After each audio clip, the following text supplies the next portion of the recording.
All petrol bunk work is ಈ ಥರ ಇರುತ್ತೆ.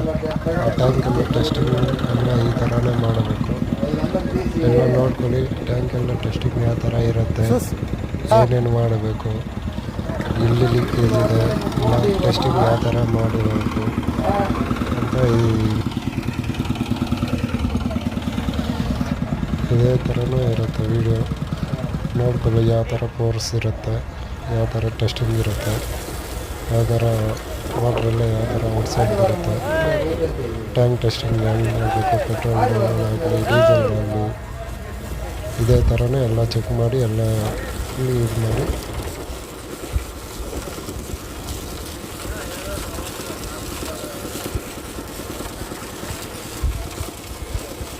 ఎండుండేనంటే ఇంకా రేజ్ అయితేనే ఉంటుంది మీకు ఎందుకు ఇంకా అవరు